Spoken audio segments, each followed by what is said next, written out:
नमस्कार, आप सभी का स्वागत हेलो किसान में। मैं हूं मुकुल शर्मा।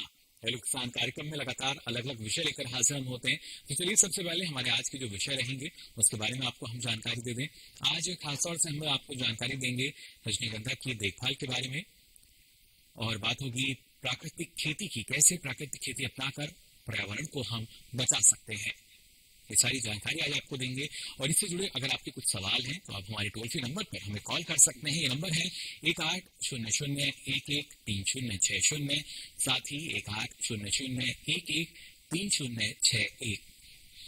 नंबर्स पे आप अपने जो सवाल हैं हमसे पूछ सकते हैं। आपके सवाल जो हमारे पास आएंगे उनके जवाब देने के लिए हमारे साथ दो बेहद ही खास मेहमान जुड़े हैं। स्टूडियो में हमारे साथ मौजूद हैं डॉक्टर एस सिंधु जी। आप संभागाध्यक्ष हैं पुष्प विज्ञान संभाग के भारतीय कृषि अनुसंधान संस्थान पुसा नई दिल्ली में। बहुत बहुत स्वागत है सिंधु आपका। और साथ ही हमारे साथ जुड़े हैं डॉक्टर अनिल कुमार चौधरी जी। आप वरिष्ठ वैज्ञानिक हैं केंद्रीय आलू अनुसंधान संस्थान शिमला हिमाचल प्रदेश से। बहुत बहुत स्वागत डॉक्टर चौधरी आपका भी। हिमाचल से हमारे साथ जुड़े हैं, इनसे प्राकृतिक खेती के बारे में भी जानकारी हम लेंगे। लेकिन अगर खासतौर से देखा जाए हमारे जो किसान हैं आज के समय में बागवानी क्षेत्र से काफी जुड़े हुए हैं, और इसमें भी जो किसान फूलों की खेती करते हैं तो उसके जरिए कैसे अपनी आमदनी को बढ़ा रहे हैं और किन किन बातों का ख्याल रखना चाहिए। खासतौर से रजनीगंधा की अगर वो खेती करते हैं तो अभी का जो मौसम है उसमें किस तरह की देखभाल की आवश्यकता हो जाती है। और सबसे महत्वपूर्ण ये डॉक्टर सिंधु अगर देखा जाए जो किसान रजनीगंधा की खेती करते हैं कितना महत्वपूर्ण उनके नजरिए से कि जो आमदनी है, जो मुनाफा है, वो लगातार उनको मिलता रहे। आइए हम दर्शकों को बताना चाहेंगे कि रजनीगंधा एक ऐसा फूल है जिसको कि हम एक कंदे फूल के रूप में जानते हैं, और इसके कुछ कंद होते हैं प्याज नुमा जिनको कि जमीन में लगाया जाता है और उससे फिर हम फूल प्राप्त करते हैं जी। तो अभी तो देखा जाए तो ये अभी जो है रजनीगंधा का जो बल्ब है, कंद है, उनको जमीन से निकालने का समय आ चुका है। अभी दिसंबर का महीना है और आज साल का आखिरी दिन है जी। तो क्योंकि ये एक ग्रीष्मकालीन फसल है जिससे कि किसान इसको लगा करके खेत में या तो कट फ्लावर के तौर से इसको बाजार में बेचते हैं या इसको लूज फ्लावर के तौर में जी। और सबसे महत्वपूर्ण है मुकुल जी, इससे तेल भी निकाला जाता है रजनीगंधा से, क्योंकि इसमें खुशबू होती है, सुगंधित फूल है। प्रसंस्करण के काफी विकल्प यहाँ पर बिल्कुल। और यदि कुछ किसानों ने तो हो सकता है कि रजनीगंधा को अभी निकाल करके खोद करके और रख लिया हो, लेकिन जिन किसान भाइयों ने अभी नहीं निकाला है उनको हम यहाँ पे देखभाल से संबंधित ये बताना चाहेंगे कि इसकी एक तो आप सिंचाई है उसको रोक दें, और कंदों को निकालने से पहले उसका ऊपर का जितना भी फोलियज है, जितना भी पत्तियां हैं, वैसे तो ठंड के दौरान इसकी काफी पत्तियां अपने आप ही खत्म हो जाती है जी। लेकिन फिर भी जो भी इसमें पत्तियां बची हुई हैं उसको आप 10 से 15 सेंटीमीटर जमीन से ऊपर की सतह पे काट दें ताकि वो जो है कंप्लीट डोरमेंसी में आ जाए। और कंप्लीट डोरमेंसी में आने के बाद आप उसको और अगले 15 दिन में या महीने के अंतराल पे उसको निकाल लें जी। काफी किसान भाइयों ने तो निकाल के उसको रख लिया होगा। और सबसे खास बात यह है कि रजनीगंधा को निकालने के बाद हमें कम से कम भी 45 से 2 महीने का उसको रेस्ट चाहिए। और उसको जैसे कि दूसरे कंदे या फूल जो है उनको, जैसे लिलियम है, ट्यूलिप है, उसको आप 2 से 5 डिग्री या -3 डिग्री पर रखना पड़ता है। चलिए इस बारे में विस्तार से और जानकारी आपसे हम लेंगे, लेकिन पहले आइए नजर डाल लेते हैं इस खास रिपोर्ट पे।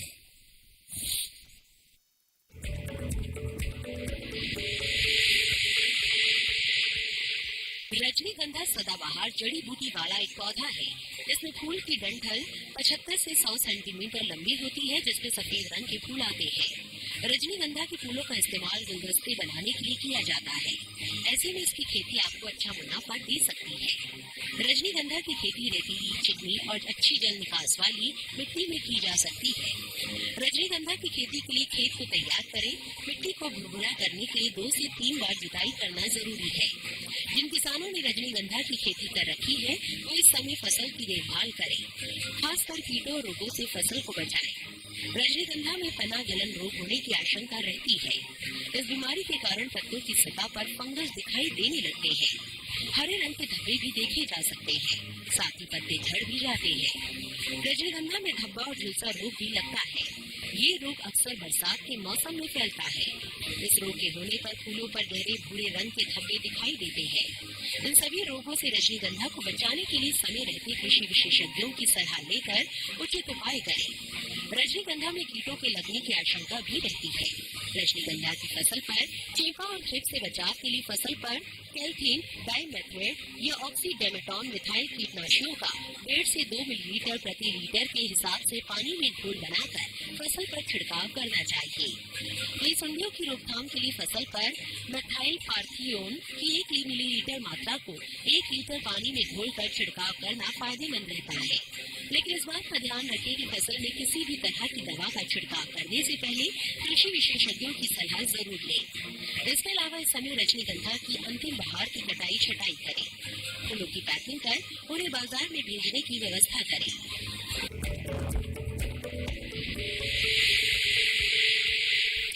तो जाना आपने किस तरह की देखभाल अभी के समय में आप कर सकते हैं अगर रजनीगंधा की खेती कर रहे हैं। और जब देखभाल की हम बात करते हैं जाहिर तौर पर आवश्यक हो जाता है कि प्रकृति के अनुरूप हमारे जो किसान हैं लगातार आगे बढ़ते रहें। और अब तो प्रकृति के अनुसार ही जो किसान है प्राकृतिक खेती भी करने लगे हैं, जिसका फायदा उन्हें मिल पा रहा है। क्योंकि यहाँ पर जो बजट है, जीरो बजट फार्मिंग के नाम से भी किसान जानते हैं, कुदरती खेती के नाम से भी जानते हैं। हमारे जो स्मार्ट फार्मर हैं वो नेचुरल फार्मिंग के नाम से भी इससे परिचित हो चुके हैं। यहाँ डॉक्टर अनिल आपसे हम जानना चाहेंगे, हिमाचल प्रदेश जैसे राज्य की अगर बात की जाए तो यहाँ भी पहले से जो किसान हैं जुड़े हुए हैं प्राकृतिक खेती से, लेकिन आज के समय में कितना महत्व इस प्राकृतिक खेती का? सर, जैसे कि आपने जगह जगह से सुना होगा कि प्राकृतिक खेती आजकल पॉपुलर हो रही है। तो वैसे तो पहले तो मैं देश के परिदृश्य में बात करूंगा, फिर मैं प्रदेश पे आऊंगा। सर, ये वैसे पहले हमारे जो किसान हैं बड़े पहले से हमारे बुजुर्ग जो करते रहते थे, लेकिन जैसे ये 40s या 50s में जैसे जैसे हम लोगों का देश आज़ादी के बाद हम लोगों ने खेती का जो स्वरूप बदला है, आबादी बढ़ी है और हम लोग जो ग्रेट मिशन के टाइम पे जो है वो हम लोग केमिकल फार्मिंग की तरफ आए हैं। तो उसके तरह तरह की कुछ प्रिकॉशंस निकली हैं, कुछ नदियों के स्वास्थ्य बिगड़ा है, कुछ हमारे पर्यावरण पे बुरा असर पड़ा है।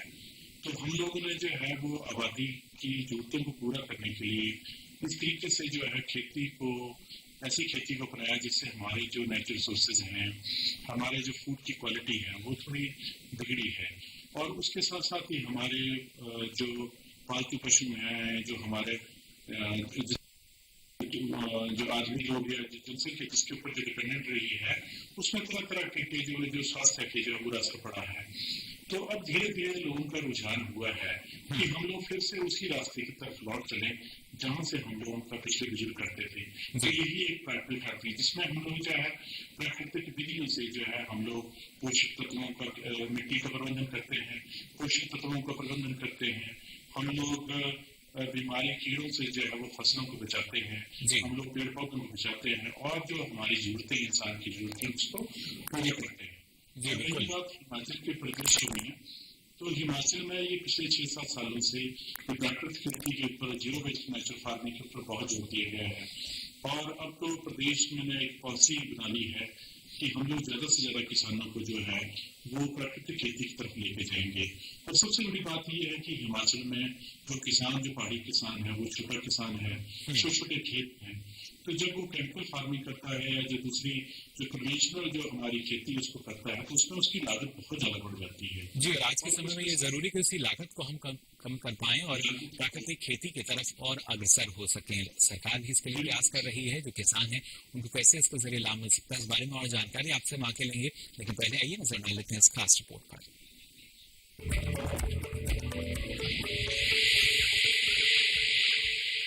हमारे देश में आबादी का एक बड़ा हिस्सा खेती किसानी से जुड़ा है, लेकिन जलवायु परिवर्तन के असर को देखते हुए हमें खेती के तौर तरीकों में बदलाव करने की जरूरत है। इसके लिए हम प्राकृतिक खेती को अपना सकते हैं। प्राकृतिक खेती यानी कुदरती खेती देसी गाय पर आधारित कृषि पद्धति है। इसमें एक देसी गाय से 30 एकड़ की खेती की जा सकती है। देसी गाय के गोबर में 16 मुख्य पोषक तत्व होते हैं और ये सभी पौधों के विकास के लिए जरूरी होते हैं। साथ ही देसी गाय के गोबर और मूत्र की महक देसी केंचुओं को बढ़ाने में भी मददगार होती है। इसलिए देसी गाय को प्राकृतिक खेती का मूल आधार माना जाता है। गोबर और गौमूत्र को खेती में इस्तेमाल करने से फसल की सुरक्षा तो होती ही है, साथ ही मिट्टी की उर्वरा शक्ति भी बढ़ती है। यानी बीज से लेकर मिट्टी तक सबका इलाज आप प्राकृतिक तरीके से कर सकते हैं।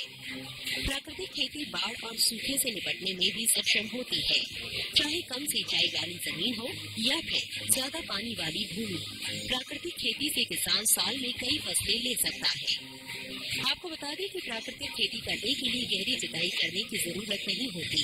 साथ ही प्राकृतिक खेती करते समय सिंचाई करने का तरीका भी थोड़ा अलग रहता है। सिंचाई पौधों से कुछ दूरी पर की जाती है, जिसमें सिर्फ 10% ही पानी लगता है। पौधों को दूर से पानी देने के कारण जड़ों की लंबाई बढ़ती है और जड़ों की लंबाई बढ़ने से पौधों के तनों की मोटाई और पौधों की लंबाई बढ़ जाती है और पैदावार अच्छी होती है।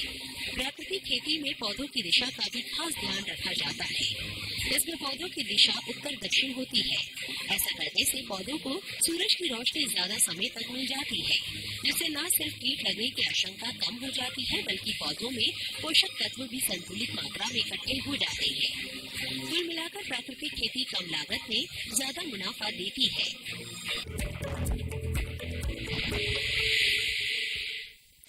तो जाना आपने कैसे कम लागत में ज्यादा मुनाफा आपको मिल सकता है अगर आप प्राकृतिक खेती की तरफ आगे बढ़ते हैं। तो और ये आज के समय में काफी महत्वपूर्ण, क्योंकि लागत जो है जो दिनों दिन बढ़ती जा रही है, आवश्यकता है कि उसको कम किया जाए, तभी ज्यादा लाभ जो है कृषि क्षेत्र में किसानों को मिल पाएगा। और इसके लिए सरकार भी अपने स्तर पर प्रयास कर रही है। और खासतौर से न सिर्फ प्राकृतिक खेती की हम बात कर रहे हैं आज, बल्कि रजनीगंधा के बारे में भी आपको हम जानकारी दे रहे हैं। इस बारे में डॉक्टर सिंधु और जानकारी आपसे हम देना चाहेंगे। जैसे आपने बताया कि अभी की अगर बात की जाए किस तरह के जो कृषि कार्य हैं किसान करते हैं, लेकिन जो किसान अभी उसके लिए जो तैयारी कर रहे हैं, उसको निकालना जो चाह रहे हैं, तापमान का इसमें कितना महत्वपूर्ण भूमिका रहती है? हाँ, जैसे जैसे इसका तापमान गिरता है वैसे वैसे इसके जो कम है वो सुसप्तावस्था में चले जाते हैं। और जैसे कि हम चर्चा भी कर रहे थे और अभी दर्शकों ने वीडियो को भी देखा और उसमें भी किसानों ने पाया कि भाई रजनीगंधा की खेती किस तरह से की जाए, कैसे इसकी देखरेख रखें। तो मैं जो आप लोगों को ये बताना चाह रहा था, खास करके दर्शकों को, कि ये नॉन चिलिंग कमलीय फूल है। इसको ठंड में बल्ब को निकाल करके इसको लो टेम्परेचर पे रखने की जरूरत नहीं है। निकाल करके आप इसको नॉर्मल रूम टेम्परेचर पे अपने किसी भी बरामदे में सुखा लें, अपने फार्म हाउस पे, आप किसी भी खुली जगह पे, या इसको आप किसी भी कमरे में इसको खुला छोड़ दें। और खुला छोड़ने के बाद ये करीब लगभग आपका 45 दिन से 2 महीने के बीच में इसको कंप्लीट पूरा रेस्ट पीरियड मिल जाएगा। और 2 महीने बाद यदि इसकी हम दोबारा रोपाई करेंगे तो ये अंकुरित हो जाएगा जी, और दोबारा से फिर इसकी हम फसल ले सकते हैं। बिल्कुल, देखिए और ज्यादा जो पौधा है महक सकेगा। फिलहाल हमारे साथ जो दर्शक हैं उनके जुड़ने का सिलसिला शुरू हो चुका है। नंद स्वरूप मिश्रा जी हमारे साथ जुड़े हैं बाराबंकी उत्तर प्रदेश से।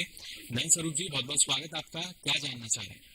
नमस्कार सर, मैं नंद स्वरूप मिश्रा हूँ, बाराबंकी उत्तर प्रदेश में। मैं सर जानना चाहता हूँ कि प्राकृतिक खेती करने के लिए इनमें हम सब्जी की खेती करें या गेहूं चना दलानी की खेती करें कि बागवानी करें, किसमें हमको ज्यादा सफल रहेंगे? क्योंकि कहते हैं ना कि जमीन को कम जोता जाए, कम खोदा जाए, कम किया जाए।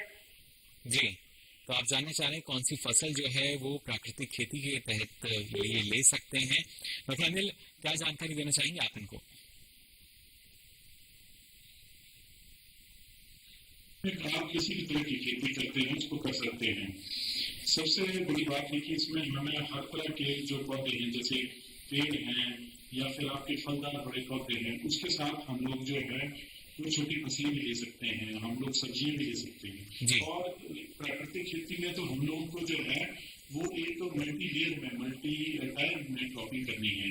जैसे कि मैं एक चीज बताना चाहूंगा, जैसे किसान अगर फलदार पौधे लेता है तो एक लाइन में फलदार पौधे लगाए और उसके बाद जो है वो वेजिटेबल्स या अनाज की फसलों की स्ट्रिप्स ले, और उसके साथ ही किसान भाई ने बड़ी अच्छी बात की थी कि हम लोगों को जो दलहनी फसलें हैं इनका समावेश जरूर करना है। क्योंकि दलहनी फसलों में क्या होता है कि ये आपको एक कुदरती तौर पे जो है उसमें एक आप लोगों का लारी मल्च बना के रखती है, जो कि एक अवयव है इसका प्राकृतिक खेती का। ये हमारे खेत को जो है डायरेक्ट जो है वो सनलाइट से जाता है, जिससे हमारे जो मित्र जीवाणु है वो बचे रहते हैं, जो हमारा मॉइस्चर है, नमी है, वो नहीं उड़ती है, और घास, जितने भी जो घास वर्गीय जो भी खरपतवार है उनको रोकता है, और वायु से जो भी नाइट्रोजन है उसको फिक्स करके दूसरे पौधों को देता है।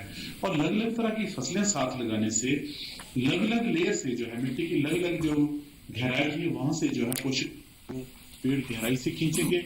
उसके बाद अनाज की जो टैप रूट सिस्टम है, जो उसका जो सिस्टम है वो वहां से खींचेगा। और जो ऊपर काफी महत्वपूर्ण अपने आपने देखिए किस तरीके से जो अलग अलग फसलें हैं वो हमारे किसान ले सकते हैं, और इसी के लिए जो बेहतर विकल्प हैं उसके बारे में डॉक्टर अनिल लगातार हमें यहाँ जानकारी दे रहे हैं। साथ ही डॉक्टर सिंधु, आपसे हम जानना चाहेंगे अभी जो अवस्था है हमारी रजनीगंधा की जो खेती किसान कर रहे हैं, वहां पर क्या किसी रोग या बीमारी की भी संभावना रहती है इन दिनों? हाँ, देखिए कि कई बार क्या होता है कि अभी जैसे रात को ओस पड़ती है, पाला पड़ता है, तो पत्तियों पे क्या है कि उसमें धब्बे बन जाते हैं जी। और धब्बे बनने से फिर क्या है कि इसमें फंगस जो है वो ग्रो करने लगता है पौधों पे, उसके कुछ धब्बे नजर आएंगे और उससे कुछ गलन टाइप आपको महसूस होगी। तो इस समय जितनी भी उस पे फोलिएज है, अभी देखिए लीफ पे भी आपको अब मिलेगा, आपको फ्लोरेट्स पे भी मिलेगा, फूल पे भी धब्बे मिलेंगे और वो काले और भूरे रंग के हो जाते हैं। तो धीरे धीरे यदि फूल यदि उसमें है तो उनको काट लें और पत्तियों को भी कम कर दें, और यदि आपका पहले से सुसप्त अवस्था में है तो बल्ब को निकाल लें, और यदि अभी भी फ्लावरिंग में है या उसमें फूल पे है तो उसको काट करके बाजार भेज दें जी। क्योंकि रजनीगंधा एक ऐसा फूल है जिसको कि आप लंबे समय तक खेत में रख सकते हैं और लंबे समय तक ये फूल में रहता है। वैसे तो इसका भी ऑफ सीजन है और इसको उत्तरी भारत में खास करके लगाने का जो सही समय आएगा अभी मार्च और अप्रैल का महीना हो। चलिए, उस दौरान कुछ ऐसी बातें हैं जिनका ख्याल हमारे जो किसान हैं उनको रखना चाहिए, उसके बारे में भी आपसे हम जानकारी लेंगे। फिलहाल हमारे साथ उज्जैन मध्य प्रदेश से एक दर्शक ऑनलाइन पर जुड़ चुके हैं। बहुत बहुत स्वागत आपका। जगदीश जी, क्या जानना चाह रहे हैं? हेलो जगदीश जी, आवाज मिल पा रही है आपको हमारी? उज्जैन मध्य प्रदेश से हमारे साथ जुड़े हैं, कोशिश कर रहे हैं इनसे बातचीत करने की, अगर इनकी आवाज हम तक पहुंच पाती है तो। हेलो, संपर्क इनके साथ हमारा नहीं हो पा रहा है, लेकिन लगातार देखिए जो दर्शक हैं वो जुड़ रहे हैं। खासतौर से डॉक्टर अनिल, आपसे भी हम जानना चाहेंगे, जिस तरीके से आपने बताया कि अलग अलग जो फसलें हैं अगर उनकी खेती किसान करना चाहे तो वो कर सकते हैं, उनके पास कई ऐसे विकल्प हैं, लेकिन सबसे महत्वपूर्ण अगर देखा जाए जो एक लागत है वो किसान की कम हो जाती है प्राकृतिक खेती के जरिए, और इसी वजह से इसको जीरो बजट फार्मिंग भी हम मानते हैं। हाँ सर, जो आपको मैंने बताया कि जो हम लोग जो दूसरी कन्वेंशनल फार्मिंग कर रहे हैं जिसमें जो हम लोग केमिकल्स का यूज कर रहे हैं, सबसे ज्यादा तो हमारा इनपुट लगता है और सबसे ज्यादा जो लागत लगती है, एक तो जो केमिकल फर्टिलाइजर्स हम लोग डालते हैं। अनिल जी की आवाज फिलहाल हम तक नहीं पहुंच पा रही है, दोबारा इनका रुख करेंगे, हम इनसे जानने की कोशिश करेंगे कि किस तरीके से और जो लाभ है प्राकृतिक खेती के जरिए हमारे किसानों को मिल सकता है। और खासतौर से जो दर्शक हैं उनके भी सवाल रहते हैं। एक और दर्शक हमारे साथ जुड़े हुए हैं, बहुत बहुत स्वागत है आपका। जगदीश जी, आवाज मिल पा रही है आपको?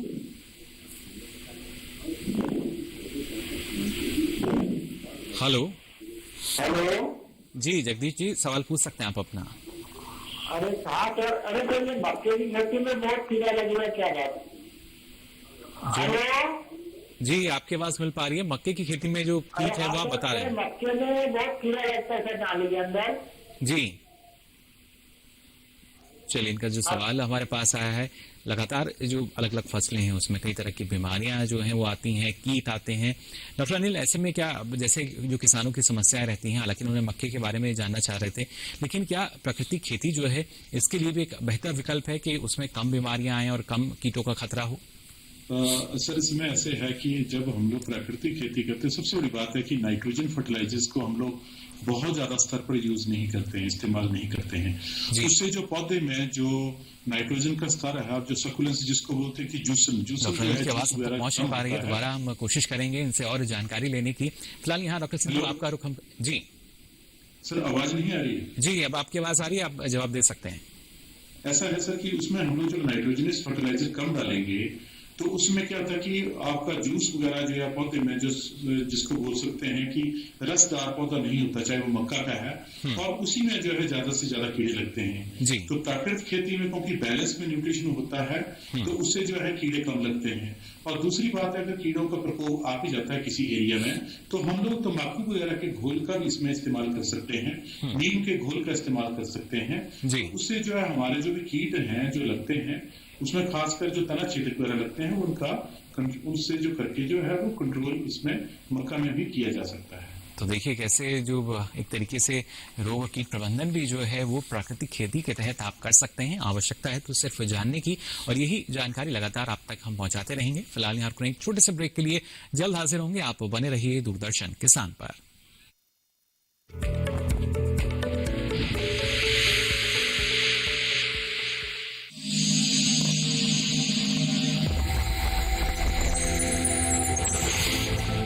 आत्मनिर्भर किसान भारत की शान। उत्पादन में आत्मनिर्भर होने के साथ साथ फसल की कटाई के उपरांत उपज की हानि को रोकने, ग्रामीण क्षेत्रों में रोजगार सृजन करने और बीज से बाजार तक के विजन को मजबूती देने के उद्देश्य से 1 वर्ष पूर्व माननीय प्रधानमंत्री श्री नरेंद्र मोदी जी ने एक महत्वाकांक्षी केंद्रीय योजना एग्रीकल्चर इंफ्रास्ट्रक्चर फंड की शुरुआत की।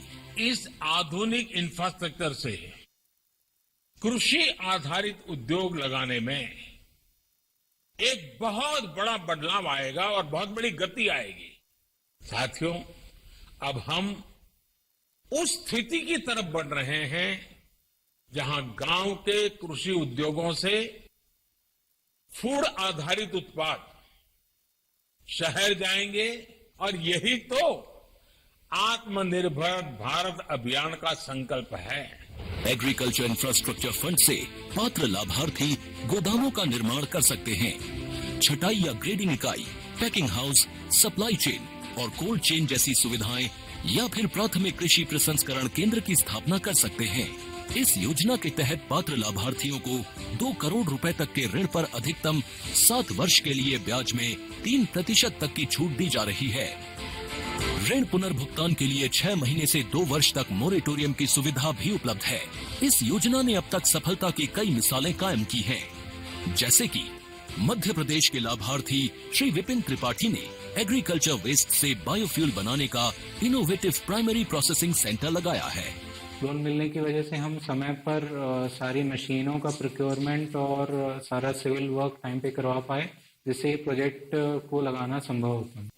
राजस्थान के लाभार्थी श्री यशवर्धन मुंद्रा ने सॉर्टिंग एंड ग्रेडिंग यूनिट लगाकर रोजगार के अवसर पैदा किए हैं। कर्नाटक की महिला उद्यमी श्रीमती ममता वी ने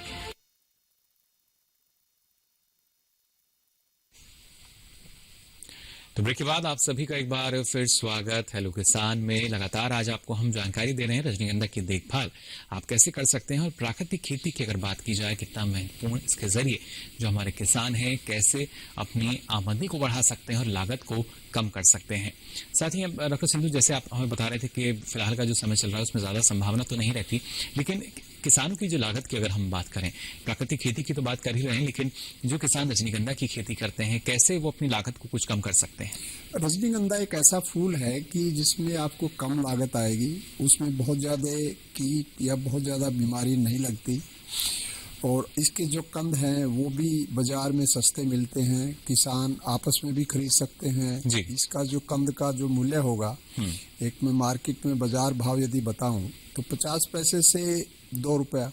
इसमें कुछ किस्में ऐसी हैं जो कि सिंगल टाइप हैं, कुछ इसमें ऐसी हैं जो कि डबल टाइप हैं जी। कंदों के साइज के हिसाब से ये लगभग 40 से 50 हजार जो कंद हैं वो प्रति एकड़ के हिसाब से लगाए जाते हैं, और इसमें कुछ कंदों से किसान इसको अपनी खेती शुरुआत कर सकता है जी। उसके बाद इसके कंद अपने आप ही खेत में बहुत ज़्यादा मल्टीप्लाई होते रहते हैं, उनका प्रवर्धन होता रहता है खेत में।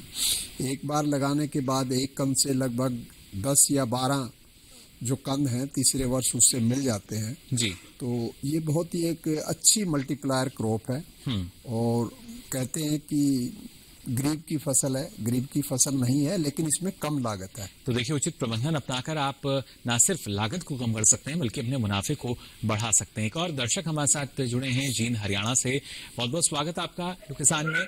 क्या जानना चाह रहे हैं? जी सवाल पूछ सकते हैं आप अपना, रणधीर जी। जी हमने भी जो इसमें जो फूलों की खेती में जो डीकम्पोजर का प्रयोग कैसे किया जाता है जी, खाद का? जी आप ये जानना चाह रहे हैं कैसे इसका इस्तेमाल किया जाता है? हाँ जी हाँ जी हाँ जी। चलिए बिल्कुल, डॉक्टर अनिल क्या जानकारी देना चाहेंगे आप? डिकम्पोजर के बारे में थोड़ा मुझे सवाल इनका क्लियर नहीं हुआ, थोड़ा बताएंगे? डॉक्टर अनिल ये जानना चाह रहे हैं कि जो हमारी फसलें हैं उसमें कैसे जो डिकम्पोजर है उसका इस्तेमाल हम कर सकते हैं और क्या प्राकृतिक खेती में ही उचित है? अगर डिकम्पोजर की बात करें सर, वो भी एक तरह का माइक्रोबियल सोल्यूशन है जो जीरो वेस्ट नेचुरल फार्मिंग, इसमें तो हम लोग जो हमारा बीजामृत है और जीवामृत है उसका हम लोग छिड़काव करते हैं। लेकिन किसान भाई जानना चाह रहे हैं कि क्या हम लोग डिकम्पोजर का भी कर सकते हैं?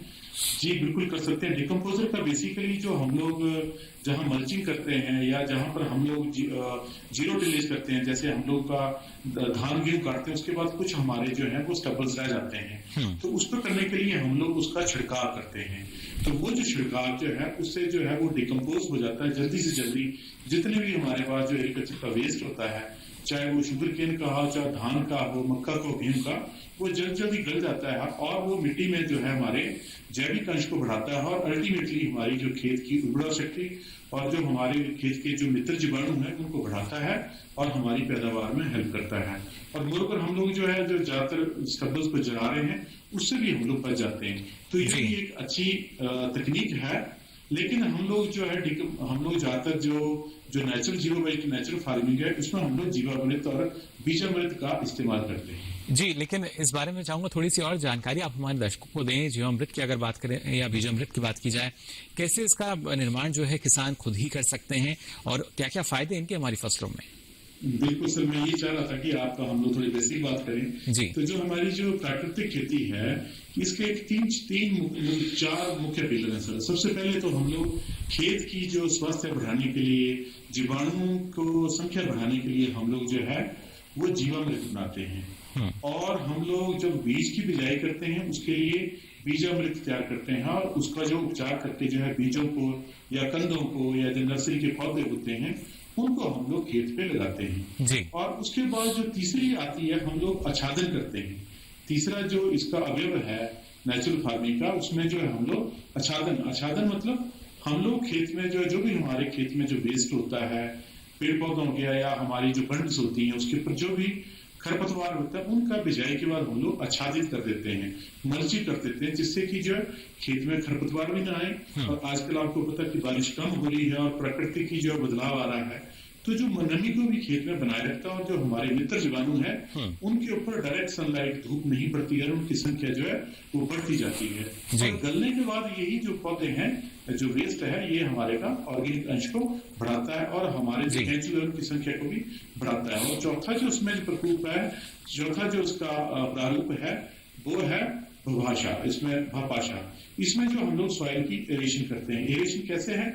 हम लोगों ने मल्च किया है, उससे खेत भुरभुरा रहता है और जब हम लोग ये बीजामृत और जीवामृत डाला तो उसकी जो खुशबू होती है उसी से जो है वो हमारे जो अर्थवर्ण जो है वो बढ़ते हैं और वो खेत में टनल जैसी बना देते हैं और उससे जो है वो खेत में जो हवा का संचार होता है और हमारे खेत में पौधों की जड़ों को मॉइस्चर सूखने को, वर्षा के पानी को संचयन करने में और अल्टीमेटली जो हमारी पैदावार है उसमें जो है वो हेल्प करता है। जी डॉक्टर अनिल, दोबारा आपका यहाँ रुक करेंगे। फिलहाल एक दर्शक हमारे साथ जुड़े हैं मध्य प्रदेश से।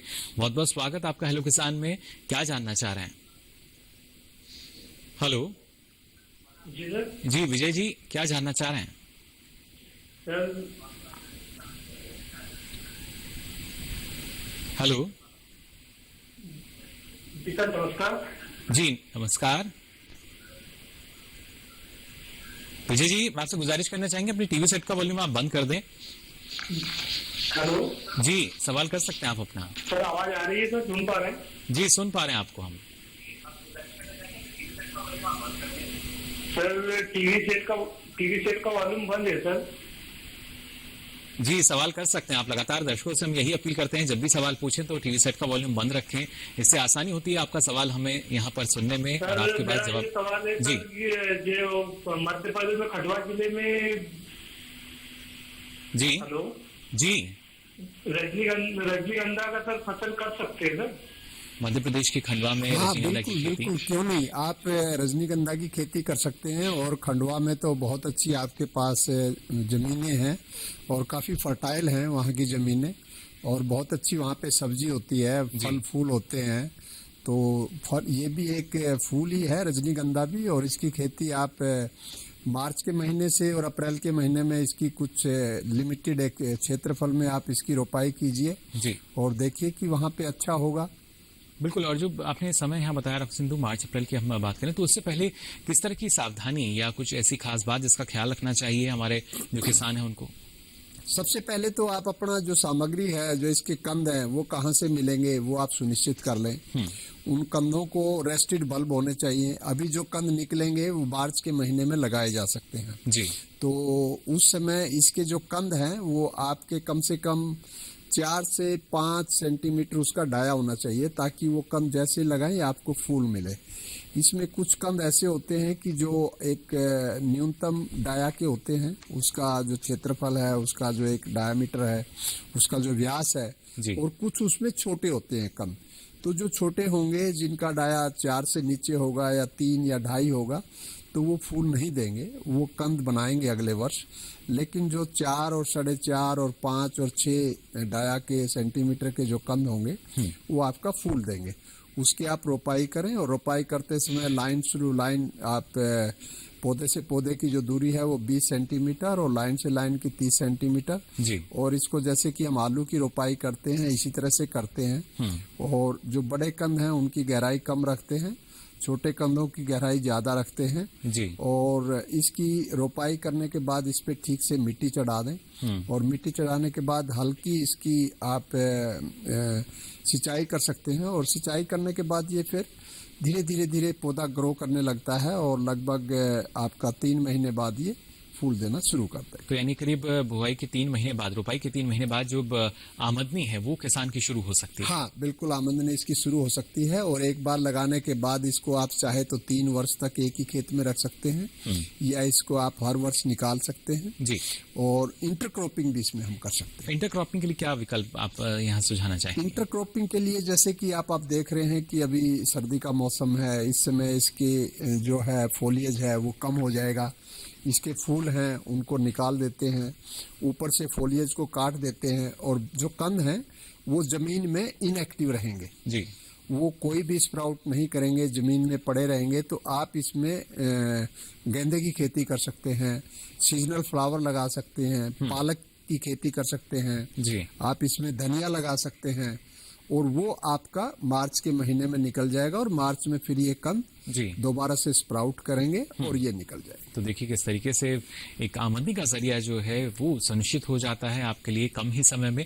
फिलहाल एक और दर्शक हमारे साथ जुड़े हैं अजमेर राजस्थान से। बहुत बहुत स्वागत अशोक जी आपका। एक आमदनी का जरिया जो है हेलो हो जाता है। हेलो अशोक जी, गुजारिश करना चाहेंगे अपने टीवी सेट का वॉल्यूम आप बंद कर दें। बंद सर। जी शुक्रिया, सवाल पूछ सकते हैं आप अपना। सर मेरा सवाल ये है कि मैंने प्याज की फसल बो रखी है तो उसमें वेस्ट डिकम्पोजर का यूज करता हूँ, तो सर मैं उसमें स्प्रे वेटर है या फुहारे के साथ में वेंचुरी से दे तो वो वेटर है? जी बिल्कुल। डॉक्टर अनिल कुछ और जानना चाहेंगे आप? मैं थोड़ा सा जानना चाहूँगा, ये डिकम्पोजर जो जा रहे हैं ये कौन सी अवस्था पे डाल रहे हैं प्याज में? अशोक जी अभी क्या अवस्था है जिसमें आप डालना चाह रहे हैं? कितना समय हुआ है प्याज की खेती को?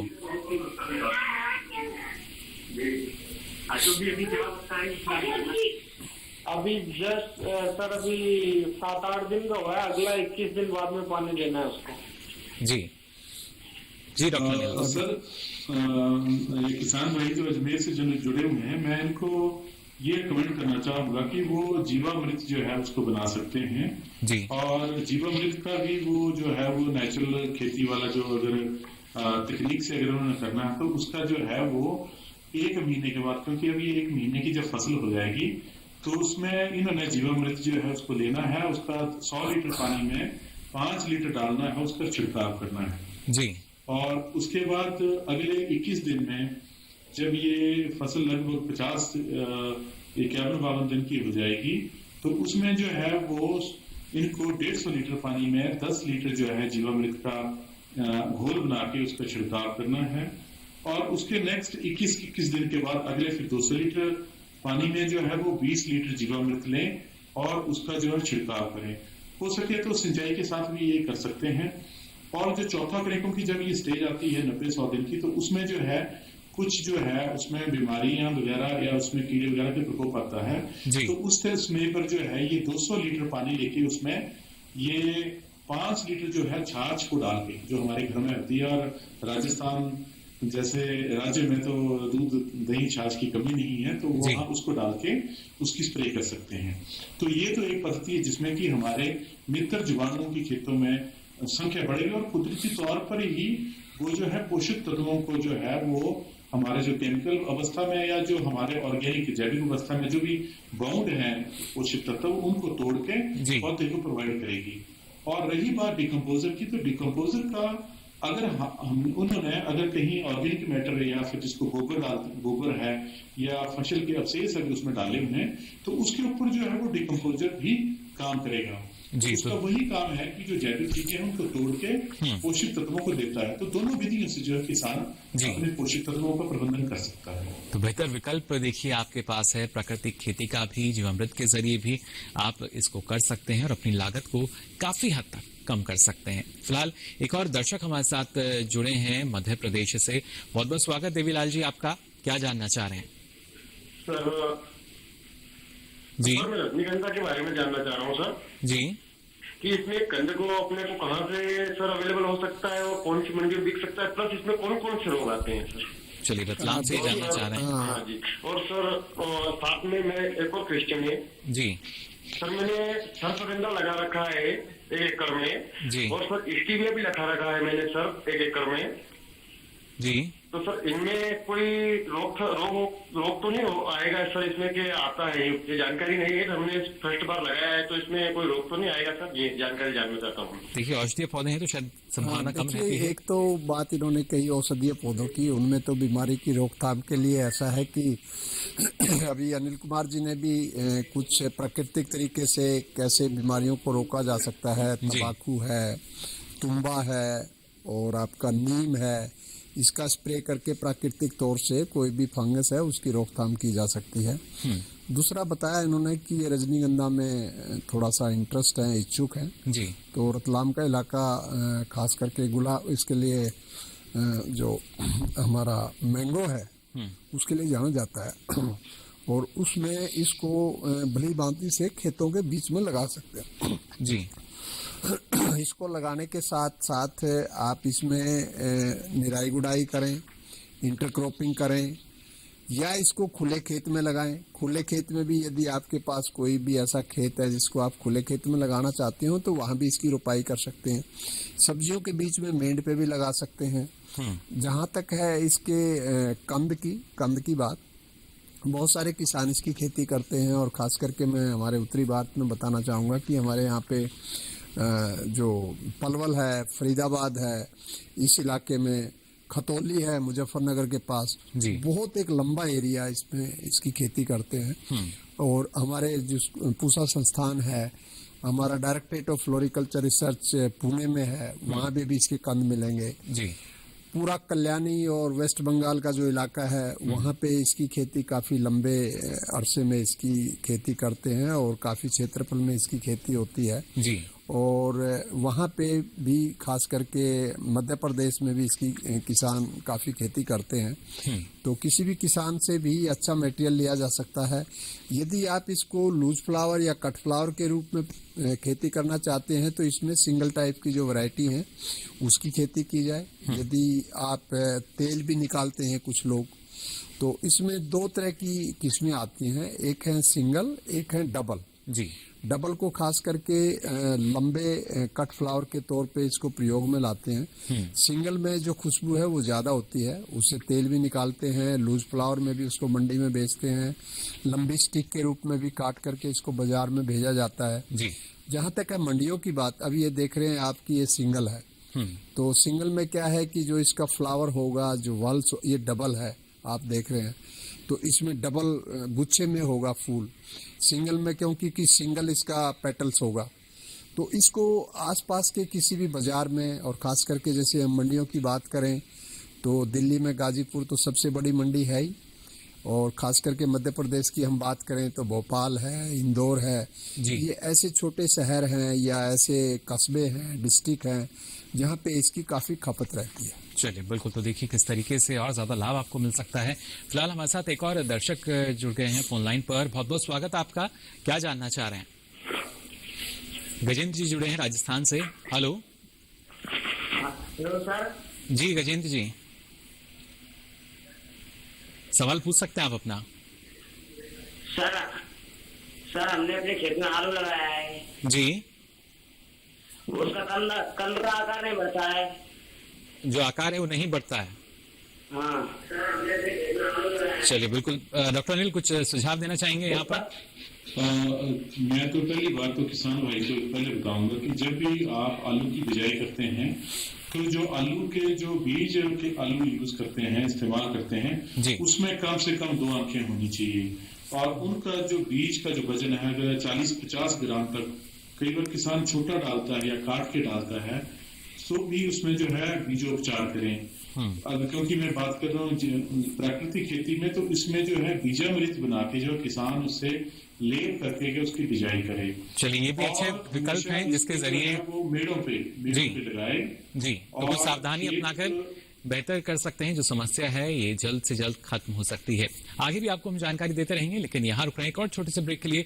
जल्द हाजिर होंगे, आप बने रहिए दूरदर्शन किसान पर।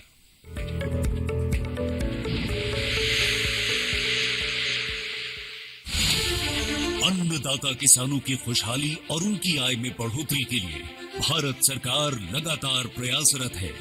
माननीय प्रधानमंत्री श्री नरेंद्र मोदी जी के दूरदर्शी नेतृत्व में पिछले 7 वर्षों में खेती को आधुनिक और किसानों को आत्मनिर्भर बनाने के लिए कई निर्णय लिए गए हैं। छोटा किसान बने देश की शान, ये हमारा सपना है। देश के 80% से ज्यादा किसान ऐसे हैं जिनके पास 2 हेक्टेयर से भी कम जमीन है। अब देश में इन्हीं छोटे किसानों को ध्यान में रखते हुए कृषि सुधार किए जा रहे हैं, निर्णय लिए जा रहे हैं। प्रधानमंत्री किसान सम्मान निधि योजना की शुरुआत 24 फरवरी 2019 को माननीय प्रधानमंत्री श्री नरेंद्र मोदी जी के द्वारा की गई थी। पीएम किसान योजना का पूरा खर्च भारत सरकार वहन करती है। इसके तहत लाभार्थी किसानों को हर साल 6,000 रुपए की सम्मान राशि 2,000 रुपए की 3 समान किस्तों में सीधे उनके बैंक खातों में हस्तांतरित की जाती है। अब तक 11 करोड़ से भी अधिक लाभार्थी किसानों के बैंक खातों में 1,58,000 करोड़ रुपए से अधिक की राशि सीधे ट्रांसफर की जा चुकी है। किस्तों की जानकारी किसानों को एसएमएस के माध्यम से दी जाती है। இப்போ நேரா நாங்க வந்து பேங்க்குக்கு ஆக்சுவல் போகும்போது அந்த பணத்தை நாங்க வித்ரா பண்ணி வந்து நாங்க விவசாயம் பண்ணிக்கிறோம்। इस मदद से बुआई के पहले अब किसानों को बीज, खाद, कीटनाशक और कृषि संबंधी अन्य जरूरतों के लिए साहूकारों के आगे हाथ नहीं फैलाना पड़ता। અને એના લીધે મારે કોઈ જોડે કે સગા સંબંધી કે મિત્રો જોડે મારે ઉછીના પૈસા લેવાની જરૂર પડતી નથી અને એનાથી હું સારી એવી खेती કરી શકું છું। इस योजना से मिले लाभ तथा आवेदन की स्थिति देखने के लिए पीएम किसान पोर्टल लॉन्च किया गया है। इस पोर्टल के माध्यम से पात्र किसान अपना पंजीकरण स्वयं करने के साथ साथ अब तक मिले लाभ और अपने आवेदन की स्थिति फार्मर्स कॉर्नर से देख सकते हैं। इस योजना का लाभ पात्र किसानों को ही मिल सके, इसके लिए इस प्रक्रिया को फूल प्रूफ बनाते हुए इसे आधार और इनकम टैक्स वेरिफिकेशन के साथ साथ फिजिकल वेरिफिकेशन से भी जोड़ा गया है। इसके अलावा किसानों की सुविधाओं और जानकारी के लिए पीएम किसान मोबाइल ऐप भी विकसित किया गया है। पीएम किसान सम्मान निधि योजना का लाभ देश के सभी राज्यों और केंद्र शासित प्रदेशों के किसानों को मिल रहा है। इसे हासिल करके हमारा किसान सबल और आत्मनिर्भर हो रहा है। इस स्कीम ने हमारा भारत सरकार ने हमारा किसान के लिए बहुत बड़ा सम्मान दिया है। इसीलिए हम भारत सरकार को, प्रधानमंत्री नरेंद्र मोदी जी को हम बहुत बहुत धन्यवाद देती हूँ। आत्मनिर्भर भारत की पहचान प्रगतिशील और समर्थ किसान।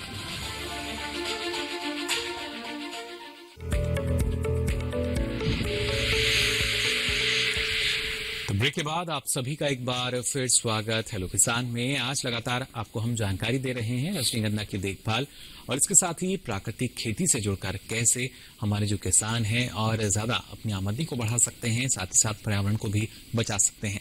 अगर आपको भी कुछ इससे संबंधित सवाल है तो आप भी हमारे स्टूडियो में कॉल कर सकते हैं टोल फ्री नंबर पर। फिलहाल हमारे साथ एक दर्शक जुड़े हुए हैं फोन लाइन पर उड़ीसा से। बहुत बहुत स्वागत आपका। पंचानंद जी, क्या जानना चाह रहे हैं? सर नमस्ते सर, मैं सुंदरगढ़ उड़ीसा से बोल रहा हूँ सर। जी सर, मैं गेंदे की खेती की मेरा पूरी जानकारी चाहिए सर। गेंदे की खेती आप करना चाहते हैं?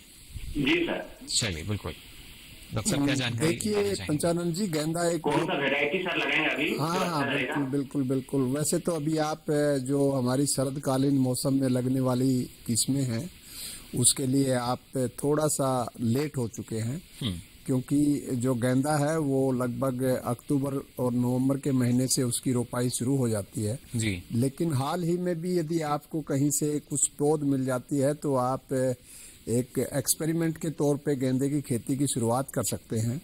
और गेंदा देखिए कि वैसे तो पूरे साल लगता है और खास करके जितनी भी हमारी पूसा से विकसित प्रजातियां हैं वो सारी की सारी सर्दियों के मौसम में लगाई जाती हैं, जिसमें से पूसा नारंगी है, पूसा बसंती है, पूसा बहार है, पूसा दीप है, पूसा अर्पिता है। ये सारी की सारी जितनी भी किस्में हैं ये ज़्यादातर सर्दियों के मौसम में लगाते हैं और अक्टूबर के महीने में इसकी पौध डाल देते हैं और नवंबर के महीने में इसकी रोपाई कर देते हैं जी।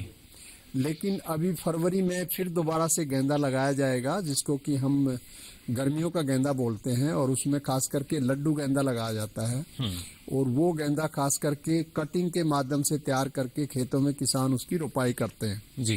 तो खास करके इसमें विधान मैरीगोल्ड 1, विधान मैरीगोल्ड BM1, BM2, विधान एक जगह है, विधान एक BC के भी आप लोगों ने नाम भी सुना होगा, विधान कृषि विश्वविद्यालय जो कि कल्याणी वेस्ट बंगाल में है जी। वहाँ से ये 2 किस्में विकसित हैं। लड्डू गेंदा वहाँ का एक लोकल है, बहुत ही पुराना है और बहुत फेमस है वो किसानों में। उसकी भी कटिंग राणा घाट इलाके से मंगवाई जा सकती हैं और इसकी विस्तृत में जानकारी आप अपने उड़ीसा एग्रीकल्चर यूनिवर्सिटी भुवनेश्वर से या किसी आसपास के निकटतम कृषि विज्ञान केंद्र से भी जानकारी हासिल कर सकते हैं जी। और हमारे यहाँ से भी बीज मंगवा सकते हैं। लेकिन अभी जो हमारी किस्में हैं खास करके वो आपकी सर्दियों में लगेंगी। उसके लिए समय जो है अभी थोड़ा सा अनुकूल है। हमारी किस्में अभी इस समय लगाई जा रही हैं या लग चुकी हैं या अभी कुछ किस्में अभी फ्लावरिंग पे आ चुकी हैं जी। तो या तो ये और काफी महत्वपूर्ण के समय का देखिए ख्याल रखा जाता है। बिल्कुल हम कोई भी नई किस्म का चयन करते हैं या किसी भी फसल की बात की जाए। फिलहाल हमारे साथ सुरेंद्र जी जुड़ चुके हैं हनुमानगढ़ राजस्थान से। बहुत बहुत स्वागत सुरेंद्र जी, आपका क्या जानना चाह रहे हैं? जी सवाल पूछ सकते हैं आप अपना सुरेंद्र जी। मैं ये पूछ रहा था जी कि प्राकृतिक रूप से करें बागवानी के अंदर फल का कौन सा पौधा ठीक रहेगा जी? चलिए बिल्कुल, प्राकृतिक रूप से अगर खेती जाए फल के पौधे लगाने चाह रहे हैं प्राकृतिक रूप बगैर खाद के बगैर छपरे के कौन सा पौधा ठीक रहेगा सर? जी डॉक्टर अनिल, क्या जानकारी देना चाहेंगे आप? हनुमानगढ़ राजस्थान से जुड़े हैं। पहले तो मैं किसान भाई जी को कहना चाहूंगी, प्राकृतिक खेती एक पद्धति है। ये कोई ऐसा इसमें आप किसी भी फसल को लगा सकते हैं। ऐसा नहीं है कि इसमें प्राकृतिक खेती में आपको कोई एक फसल पौधा या फिर कोई एक फलदार पौधा ही लगाना है। आप किसी भी तरह के फलदार पौधे लगाइए, किसी भी तरह की आप फसलें लगाइए, उसमें आपकी जो मैनेजमेंट है, जो प्रबंधन है, वो प्राकृतिक तरीके से करना है। जो अगर किसान भाई जैसे हनुमानगढ़ के बता रहे हैं कि हम लोग फलदार कौन से लगाएं, तो आपके जो एरिया में कोई भी फलदार पौधे होते हैं उनको लगा सकते हैं। बात यह है कि उसमें पोषक तत्वों का प्रबंधन, खेत का मिट्टी का प्रबंधन, कीड़ों और बीमारियों का प्रबंधन जो है वो प्राकृतिक तरीके से किया जाएगा। क्योंकि दूसरी जो विधि है जो केमिकल फार्मिंग वाली है, उसमें आप लोग स्प्रे से करते हैं, केमिकल्स का स्प्रे करते हैं, केमिकल फर्टिलाइजर्स डालते हैं। इसमें जो है वो कुदरती तरीके से ही आपको पूरा फसल का प्रबंधन करना है। तो ये पद्धति बिल्कुल भिन्न है उससे। इसमें ऐसा नहीं है कि आप फसल का चेंज के हिसाब से जो है वो आपको वो जो है फसल चेंज करनी पड़ेगी, नहीं।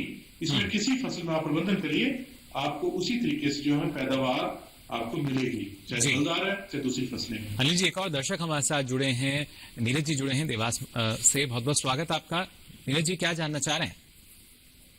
मध्य प्रदेश से जुड़े हैं, देवास मध्य प्रदेश से। हेलो जी नमस्कार। जी नमस्कार, सवाल पूछ सकते हैं आप अपना। मैं जानना चाह रहा था सर, जैसे प्राकृतिक खेती में जो बुआई की दिशा होती है वो उत्तर दक्षिण होती है, फसल की जो कटाई और बुआई का समय क्या रखना चाहिए? चलिए, फसल की कटाई और खासतौर से बुआई के समय की अगर बात की जाए, दिशा तो उनको पता है। जी अनिल जी, इसमें मैं फिर किसान भाइयों को ये संदेश देना चाहूंगा, ये बुआई और कटाई का जो भी आप फसल लगाते हैं, जो भी आप किस्म लगाते हैं, उसका जो दूसरी खेती में जो बुआई का समय है वही रहेगा जी, उसमें भी कोई बदलाव नहीं आएगा, क्योंकि जो भी फसल है या जो वैरायटी है उसकी एक अपना एक समय होता है जिसमें वो लगाई जाती है। उसमें क्या है, उसका टेम्परेचर और वायु का जलवायु जो जिस तरह की अनुकूल होती है उसके अनुसार वो फसल या वैरायटी लगती है। तो प्राकृतिक खेती में भी आपको फसल का जो बिजाई का समय है और उतना ही समय वो जो है वो पूरे अपनी लाइफ साइकिल को कंप्लीट करने के लिए, पूरा करने के लिए, जीवन चक्र को पूरा करने के लिए जितना समय लेती है उसके बाद वो काटी जाती है। तो इसमें कोई बदलाव नहीं आएगा, वो बिल्कुल वही रहेगा। मैं बार बार कह रहा हूं कि इसमें से प्रबंधन का जो तरीका है वो बदलेगा। जी, साथ ही डॉक्टर अनिल जानना चाहेंगे आपसे, जो किसान प्राकृतिक खेती की तरफ अब आगे बढ़ रहे हैं, क्या शुरुआत के तौर पर हम मान सकते हैं कि एक ना सिर्फ पूरी खेती को एकदम से बदलें बल्कि कुछ ही क्षेत्र में शुरुआत करें प्राकृतिक खेती की?